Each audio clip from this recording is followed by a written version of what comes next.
आपके साबका वज़ीर-ए-आज़म साहब फरमाते हैं 16 माह में तारीख का कठिन तरीन सफ़र तय किया। फ़ख्र है सियासत का नहीं, सिर्फ रियासत और अवाम की भलाई का सोचा। कौन सा तीर मारा है सर उन्होंने? किस बारे में बयान जारी कर रहे हैं और कौन सी खिदमत सर अंजाम दी हैं? कोई रोशनी डालेंगे? सर तीर तो चाचू ने बहुत सारे मार दिए हैं। अगर आप तीरों की बात करें तो इन्होंने एक एक तीर से तीन तीन विकेटें तो इन्होंने शिकार कर लिए हैं। जो इमरान खान साहब वो ऐसा यार्कर मारने वाले थे ना कि बाजवे की विकेट भी गिर जाएगी, जनाब जरदारी की विकेट भी गिर जाएगी, शहबाज शरीफ की विकेट भी गिर जाएगी। तो चाचू ने आकर आप देखेंगे, चाचू के आने से पहले सर अगला वजीर आजम बिलावल भुट्टो तय किया हुआ था एस्टेब्लिशमेंट ने। वो तीर चाचू ने मार लिया, वो विकेट असल में तो चाचू ने गिरा लिया। इमरान खान की विकेट के तो जनाब टोटे बाटे करके फेंक दिए। और बाजवा साहब को भी बड़ी इज्जत के साथ जनाब बगैर कोई एक्सटेंशन दिए घर रवाना किया है। और बाकी भी फैज़ हमीद को आप देख लें, उसका क्या बना है। वो तो जनाब वापस आके DGI ही बनने वाले थे, तो अब वो किधर हैं, नज़रबंद हुए हुए हैं कहीं पर। तो आर्मी चीफ चाचू ने अपनी मर्जी का लगा लिया। जो असल बातें करने वाली थी ना, वो कहते शुरू से हम सुनते थे कि शहबाज शरीफ साहब बड़े काम के आदमी हैं, तो उन्होंने अपने काम सर कर दिखाए। वो नवाज शरीफ जिसके लिए इस्टेब्लिशमेंट कहती थी कि 2030 तक तो नवाज शरीफ का कोई नाम नहीं ले पाकिस्तान में, ये फारिग है इधर से। अब वो नवाज शरीफ साहब अगले महीने पाकिस्तान में आ रहे हैं और अगली बार वज़ीर आज़म के उम्मीदवार वो होंगे नून लीग की तरफ से। तो कामयाबियां तो बहुत है सर। उसके बाद अगर आप मईशत की बात करें तो तकरीबन हर इंसान ही इस बात का फहम रखता है कि इमरान सर खान उनका साहब ने जाते बयान हुए IMF के साथ मुआहदा भी तोड़ दिया था। जी आप कुछ कह रहे थे। जी उनका बयान ज़रा एक बार फिर गौर से सुनिए। 16 माह में तारीख का कठिन तरीन सफ़र तय किया। फ़ख्र है सियासत का नहीं, सिर्फ रियासत और अवाम की भलाई का सोचा। आप जिन तीरों की बात कर रहे हैं वो सियासत के अंदर तो वाकई उन्होंने सर बड़ी महारत दिखाई है और इमरान खान जैसे बड़े बड़े रियासत के लिए मगरमच्छों भी। को जेल के अंदर जी डाल दिया है। जी रियासत आपने। रियासत के जी बारे में तो क्या किया सर? अच्छा आप सुन लें आपने पूछा था कि उन्होंने कौन से तीर मारे, मैंने वो तीर गिनवा दिया। अभी मैं रियासत की तरफ ही आ रहा था कि मैंने मईशत की बात छेड़ी थी सर। जब इमरान खान साहब गए थे तो ये IMF के साथ मुआहदा तोड़ के चला गया ये बंदा।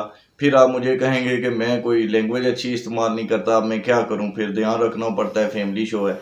लेकिन इमरान खान साहब ने जो जो काम डाले थे सर आपसे भूले हुए नहीं है। शहबाज शरीफ ने आकर इस रियासत के लिए सबसे पहली कुर्बानी ये दी कि जो इनका 4 साल का बयानिया चल रहा था महंगाई के खिलाफ, वो इन्होंने कुर्बान कर दिया और मुल्क को डिफॉल्ट होने से बचाया। हत्ता कि जाते हुए भी अपने आखिरी 2 हफ्तों में भी जब पेट्रोल प्राइसेस महंगी करनी पड़ी तो इन्होंने वो कर दी। आप सोच सकते हैं, आप उनके अगर शूज़ में कदम रखें तो आपको इस चीज़ का एहसास हो कि अगर आपको पता हो आप 2 हफ्ते बाद इस निज़ाम से जाने वाले हैं, उसके बाद भी सर आप इस तरह के फैसले करें जो आपकी सियासत का ऐसी तैसी फेर दें आपकी सियासत की, तो सर ये बड़े दिल की बात होती है। उन्होंने रियासत को पहले रखा है। निगरान वज़ीर आज़म की तकर्री का जब मामला आया तो तब भी देखे कि उन्होंने अपना कोई पर्सनल मफाद नहीं रखा। पीपल्स पार्टी भी इस चीज़ से लाइल्म थी या नाखुश थी, आप कह सकते हैं जो भी कहें, कि वो भी कोई और नाम दे रहे थे। तो वहाँ पर भी शहबाज शरीफ साहब ने उसी बंदे को प्रीफेर किया जिसके लिए बड़े घर से इसरार किया जा रहा था। उसकी भी वजह यही थी कि ये मुल्क का निज़ाम जो है, ये जो हम माशी दलदल में फंसे हुए हैं, ये इसी तरह से चलता रहे। अगर आप आम बंदे को देखें, नवाज शरीफ या पीपल्स पार्टी के पास जो वोट बैंक होता है वो ज़्यादातर गरीबों का है, क्योंकि एलीट क्लास तो सारी PTI में जा चुकी थी, आपको पता है। इसीलिए ये 9 मई के वाक़यात भी हुए और सारा कुछ।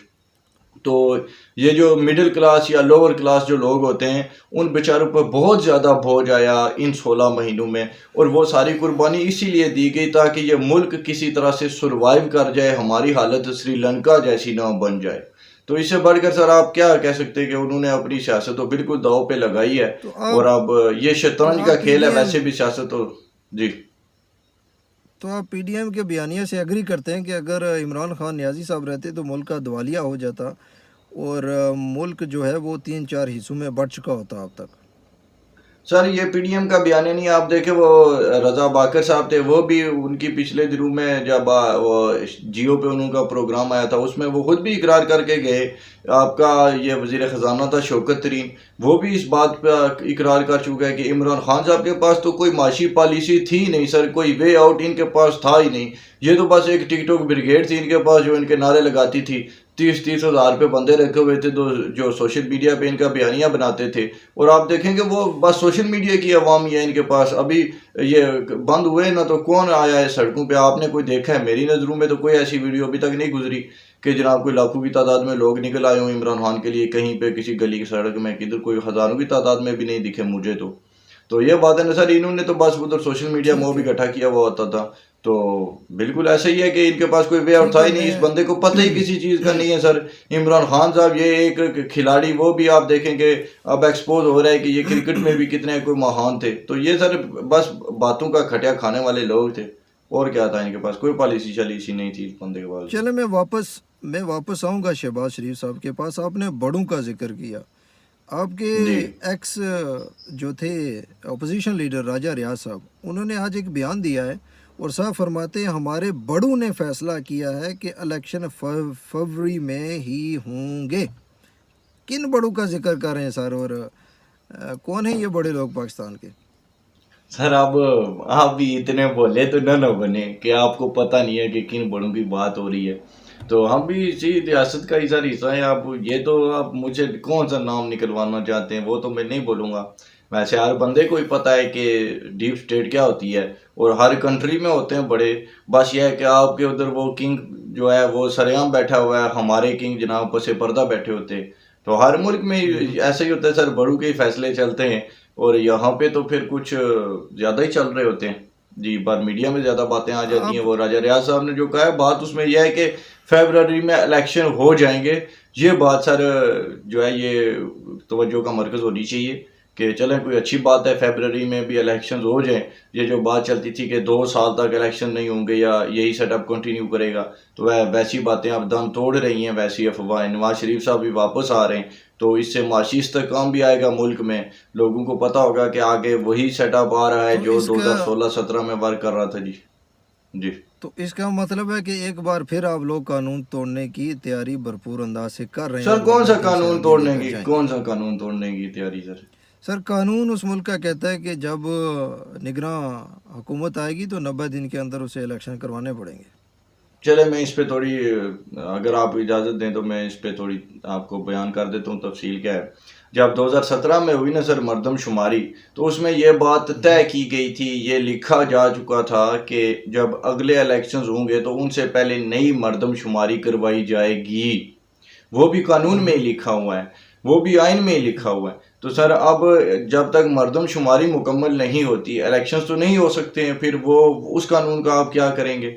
अगर इलेक्शंस पहले हो जाए तो तो जाहिर सी थे ना बात है मरदमशुमारी मुकम्मल करानी पड़ेगी। तो वो 16। सर इमरान खान साहब इतने अच्छे थे तो वो अपने दौर में मरदमशुमारी कंप्लीट करवा जाते ना, तो तब तो नहीं, उनको अपनी आपके कोई पास भी थे ना 16-17 कोई महीने, ईवीएम करवा देते ना सर। ईवीएम मशीनों पर कोई कौन सी फैज मिक्सर पर उन्हें कोई बड़ा ये एतबार था। सर तब भी 16 पिछले साल भी 16 उन्होंने 17 आरटीएस बिठा दिया था। तो 16 16 महीनों में 17 सर, महीने और की है आपने अब आपके हुकूमत। सामने माशी मुश्किलात थी, दूसरी तीसरी तीसरी इस हिसाब से वो बंदा निकलता तो इस तरफ भी कोई तवज्जो होती ना। तो बाकी मामला बहुत सारे थे डील करने के लिए, अब उनसे वो फ्री। और दूसरी बात ये भी है कि अगर उन्होंने मरदमशुमारी करवा दी होती तो सर ये पीटीआई के लोगों ने माननी भी नहीं थी। यकीन करें फिर तो बहुत सारी उंगलियां उठ जाती कि जी इन्होंने हल्का बंदियों में हेरा फेरी कर दिया है। जहाँ पे पीटीआई का वोट बैंक था वो सारा काउंट ही नहीं किया गया, और जहाँ पे इनके वोट से ज़्यादा थे वहाँ पे तादाद बढ़ गई है। और हल्का बंदियाँ जब होती हैं उस पर भी फिर आपको पता है कि फिर ये कह देते कि वो जी इस हल्के में वोट ज़्यादा था, ये काट के दूसरे में डाल दिया है, तो पीटीआई का वोट बैंक मुतासिर हुआ ये वो। तो इसलिए शहबाज शरीफ साहब नहीं चाहते थे कि उन पे कोई इस तरह के भी इल्ज़ामात लगाए जाएँ, क्योंकि वो पहले ही बहुत सारे इल्ज़ामात लेकर गए हैं। तो उन्होंने यही मुनासिब समझा कि जब आने वाला जो सेटअप होगा, क्योंकि आप भी जानते हैं कि नवाज शरीफ साहब का भी यही इसरार था इस्टेब्लिशमेंट से कि आपने ये इमरान खान को लॉन्च किया था, अब इसको मैनेज भी आप करें, हम इस गंद में हाथ नहीं डालेंगे। तो वो बात है कि आप इस्टेब्लिशमेंट अपना डाला हुआ खुद ही साफ करे। तो अब हल्का बंदियाँ होंगी या जो भी कुछ होगा, अगर उसमें कोई उंगली उठेगी तो वो फिर निगरान वज़ीर आज़म पे तो कौन उठाएगा, एस्टेब्लिशमेंट पे ही फिर उंगलियां उठाएंगे। तो ठीक है, वो भुगतें, जो ब्रिगेड उन्होंने तैयार की थी अब उसको फेस भी करें। तो सियासतदान क्यों इनके कामों का बोझ अपने सर पे लें सर। आगे ये मईशत का थोड़ा उन्होंने बोझ अपने सर पे लिया है, जो ये हल्का बंदियों का भी दूसरी तीसरी चीज़ें भी वो कोई पागल है खुद पे लेते रहें जी।